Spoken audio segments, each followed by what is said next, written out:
Have you ever encountered a lawyer who was so good that you were lost for words? I had been the victim of a road rage incident when I was in my 20s. I was in a left turn only lane, the perpetrator named Marjorie was in the right turn only lane, and she wanted to go left. I made my turn, without ever noticing her, as there weren't very many cars on the road, and went into a restaurant to pick up my dad's dinner. She followed me in, kicked the chair out from under me and kicked the crap out of me while screaming, "Do you know who I am?"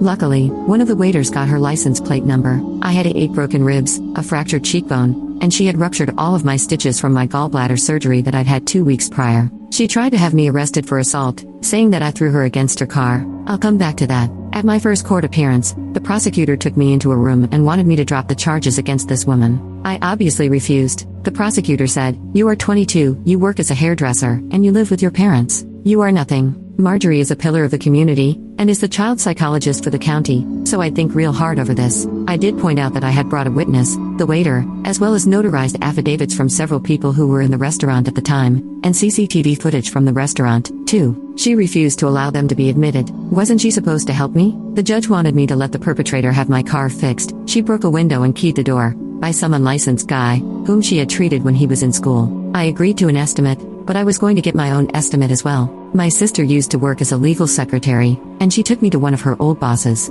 We went over all of the evidence, and he agreed to come with me for the second court date. So, at the next date, the prosecutor called me back to a private room, before going into the courtroom, again trying to force me to drop the charges, but still wanted me for assault. My lawyer, Mark, said, "So you say that my client threw Marjorie over the hood of her own car and held her against a wall with her right arm, correct?" The prosecutor said, "That's what Marjorie told me." Mark then said, "Marjorie, how tall are you?" She replied 5'10". He then asked how tall I was, and I replied 5'3". "Marjorie, you are a big woman, easily close to 200 pounds, while Choli weighs 92 pounds, so how could she throw you?" The prosecutor replied, "That's not important." I disagree. "Marjorie, you said in your sworn statement that Choli held you up against the wall with her right arm. Are you certain that you want to say that? That girl is a wild animal. Who knows what those people are capable of?" Well, Choli had emergency surgery 2 weeks prior to the incident, on her right side, and still cannot lift that arm past shoulder level. No thanks to you. Also, she's left-handed. Checkmate. Marjorie, at this point, jumped up and started screaming about how important she was and I was just white trash, when Mark stood up,